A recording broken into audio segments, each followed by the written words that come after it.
ये CERT In ने report दी थी कि व्हाट्सएप के माध्यम से पिगैसस इजरायली सॉफ्टवेयर से टेलीफोन्स को हैक करके सीधे सीधे जासूसी चल रही है। ये मैं नहीं कह रहा, ये भारत सरकार की जो एजेंसी है उन्होंने लिख के रिपोर्ट दी है और इसमें उन्होंने बाकायदा लिखा, original issue date is May 17, 2019. A vulnerability has been reported in WhatsApp which could be exploited by a remote attacker to execute arbitrary code on the affected system. और ये बाकायदा ट्रैकर न्यूज और सब कुछ इसके अंदर दिया है।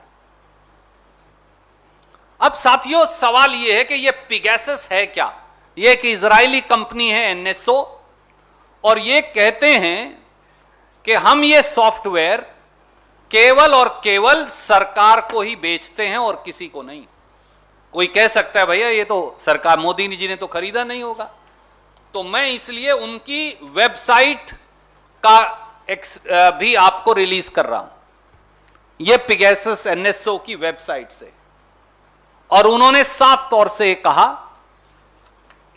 NSO products are used exclusively by government, intelligence and law enforcement agency to fight crime and terror. Modi ji Rahul Gandhi ji के फोन की जासूसी करवा के आप कौन सा क्राइम और टेरर से लड़ाई लड़ रहे थे?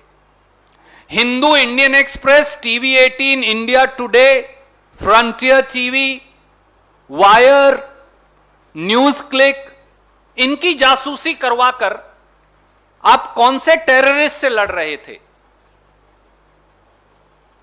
आप हिंदुस्तान के चीफ इलेक्शन कमिश्नर की जासूसी करवाकर कौन से उग्रवादी से लड़ रहे थे?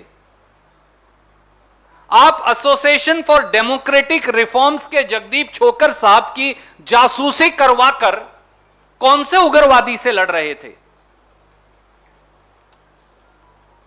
और अब सामने आएगा अब अपने खुद के कैबिनेट मंत्रियों की जासूसी करवाकर कौन से उग्रवादियों से लड़ रहे थे? और संवैधानिक पदों पर बैठे लोगों और शायद जजेस की जासूसी करवाकर क्या ये उग्रवादी और आतंकी हैं?